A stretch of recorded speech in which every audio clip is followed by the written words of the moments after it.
There is a before and there is an after. And the strange thing, the thing nobody warns you about, is that the line between them is not a gradual fade. It is not a slow darkening at the edges of things. It is a Tuesday afternoon in a room with a gray carpet and a window that needed cleaning and a sentence from a man in a blue shirt who said her name first, the way people say your name when what comes next is serious. That is the line, one sentence, and everything before it belongs to a different life. Her name on Reddit is Tuesday Afternoon Forever. I will call her Kate. Kate was 37 when she sat in that room. She had gone alone, not because there was nobody to go with her, but because she had told herself it was probably nothing, that she was being overly cautious, that the appointment was a formality, and she would feel slightly embarrassed afterwards for having worried at all. She had been telling herself that for 3 weeks, since the first appointment, since the referral, since the letter with the date on it, that she had put face down on the kitchen counter and left there for 2 days before she could turn it over again. She drove herself, parked in the multi-story level 3 bay 14. She remembers the bay number. She does not know why she remembers the bay number, but she does.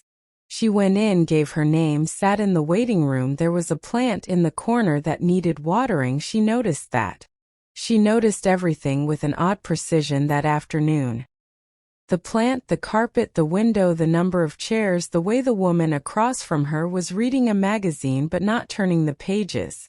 12 minutes, she waited 12 minutes, and then her name said the way people say it when what comes next is serious. She followed him into the room with the gray carpet. She sat down and listened. And she has said, in the post she wrote 18 months later, that she remembers almost nothing of the specific words. Only the shape of them, the way they arranged themselves into a meaning that arrived before the words themselves did.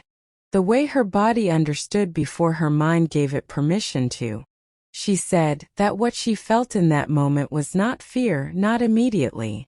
It was something quieter than fear, something closer to a sudden, absolute stillness, like every moving part of her had simply stopped. And in that stillness she heard herself ask one question, not "Am I going to be okay?" not "What happens now?"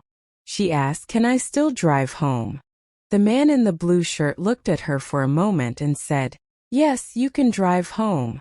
She nodded, and that was, she said, the most practical she would be for quite some time.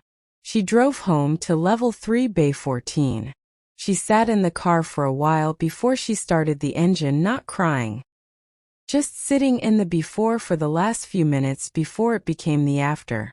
She called her sister from the car park, not her husband, her sister first.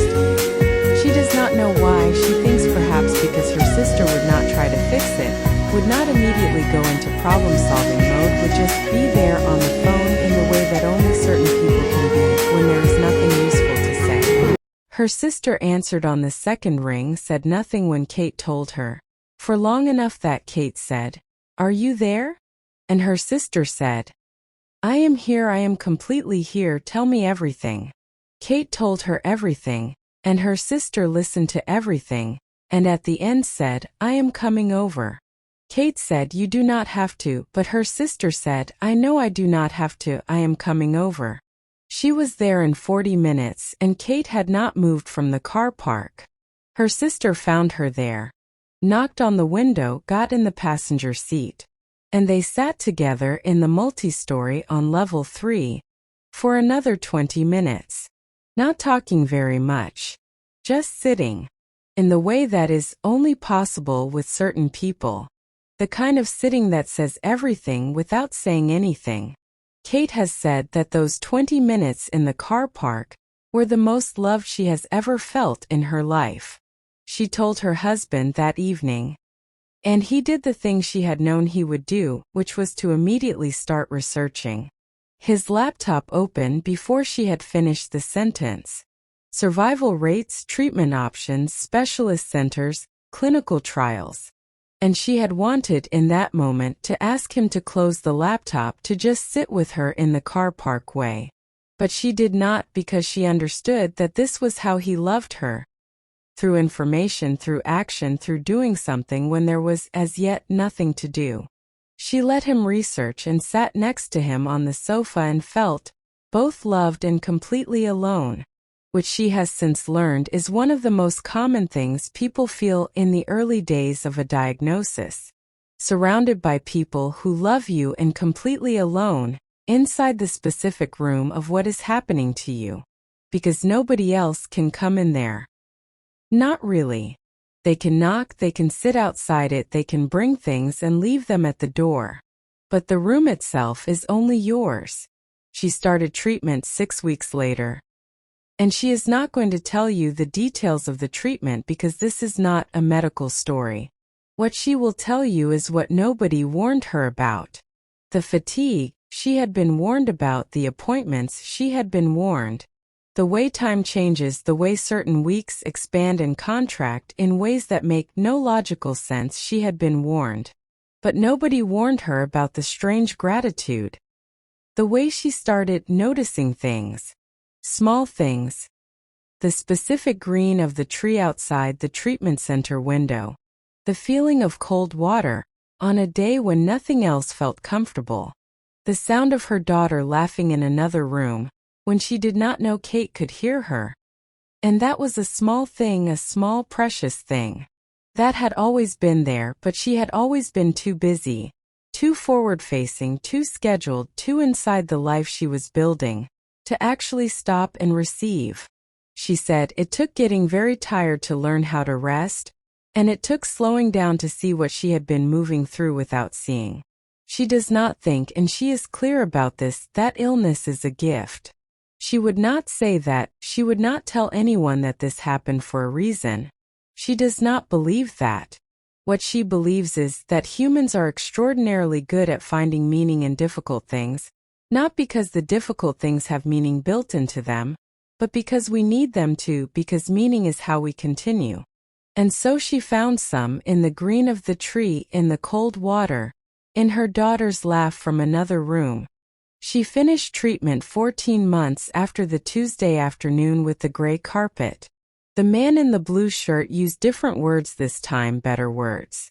She drove herself home again to level 3, Bay 14 was taken, so she parked in Bay 7. She did not sit in the car park this time. She drove straight home, made a cup of tea, and stood at the kitchen window and looked at the garden, which needed attention, which she had not been able to give it, but which was full of things growing anyway, despite the lack of attention, despite the difficult year, despite everything. Just quietly growing. The way things do when you leave them long enough. She wrote her post on Reddit 18 months after that Tuesday afternoon in a thread asking, "What do you know now that you wish you had known at the beginning?" She wrote, "I wish I had known that you do not have to be brave about it. Everyone kept telling me I was brave. But I was not brave. I was just there doing the next thing and the next and the next. Bravery is a choice. What I did was not a choice. I just kept going because stopping was not available. And then, somewhere in the middle of it, I found the green of the tree and the cold water, and my daughter laughing in another room. And I understood that I had been alive for 37 years, and had not always been paying attention. I am paying attention now. That is what I know now. That is what I wish I had known before. Not the diagnosis, just the attention. The ordinary, deliberate, completely free act of paying attention to what is already there. The tree is still green. I look at it every time. If you are sitting somewhere today in your own gray carpet room, in your own before, that is about to become an after, I want you to know that the car park is allowed, the 20 minutes of sitting are allowed. You do not have to be brave yet. You just have to let the people who love you knock on the window and let them in. Even if it is just to sit, in the way that says everything without saying anything. Thank you for listening. If this meant something to you, leave a comment below. You do not have to say much, just tell me you are here. I will know what you mean. New story next week, and I will be back with love that is truly unconditional.